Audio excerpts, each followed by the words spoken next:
Imagine this. You wake up. You actually feel pretty good, rested even. But then you check your phone. Your readiness score is in the red.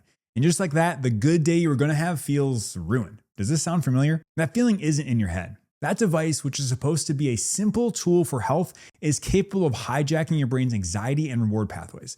In this video, we're going to break down the two main ways it does this and, more importantly, how you can take that control back. And let me say this up front. In my opinion, these devices are absolutely not necessary to be healthy. We're going to explore the nuances, but if you find yourself constantly worrying about this data, the best advice might be just to get rid of it. Now, with that said, let's dive back into the two main ways it can hijack your brain. So how does this actually happen? Well, it comes down to two powerful psychological traps. The first is something scientists call the nocebo effect. Think of it as the evil twin of the placebo effect. With a placebo, a positive belief can create a positive outcome. With a nocebo effect, a negative suggestion can create a negative outcome. When your wearable tells you that you've had poor recovery or poor sleep, it primes your brain to look for evidence. You start noticing minor aches or fatigue you would have otherwise ignored. The low score literally creates the very reality it predicted. And this matters because you begin to trust an algorithm more than you trust your body's own intuition. That self-trust is the foundation of a healthy, sustainable relationship with your body.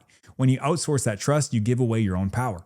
But it's not just about feeling bad when the data is bad. It's also about the addictive feeling we get when the data is good. This leads to the second trap, the dopamine trap. Every time you see a high score, 100% sleep, or 95% readiness, your brain gets a small hit of a chemical called dopamine. It's a reward. It feels good, but your brain starts to crave that reward, which can lead to obsessive behaviors. You might skip a social event to protect your bedtime or feel immense stress over a minor sleep disturbance. So the goal shifts from actually being healthy to just getting a good score. And health is supposed to enrich your life, not constrain it. When your pursuit of perfect data negatively impacts your real world happiness, the tool has become the master. So if these devices can create these problems, what's the solution?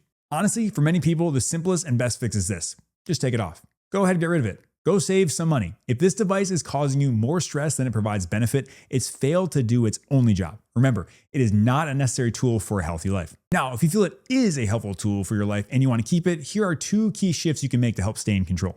First, the mindset shift. Treat your data as a suggestion, not a diagnosis. Before you even look at your phone in the morning, do a subjective check-in. How do you actually feel? Let that be the primary driver for you. Second, the practical shift. Use this device to look at long-term trends, weekly or monthly averages, instead of obsessing over daily fluctuations. A single bad night is just noise. A month of poor sleep is a signal worth investigating.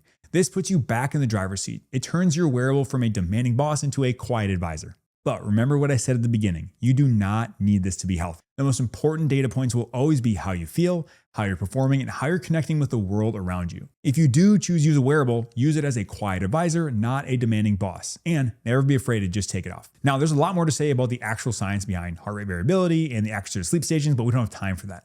If you want a deeper dive on this topic, you can click on the podcast episode I did all about the topic right here.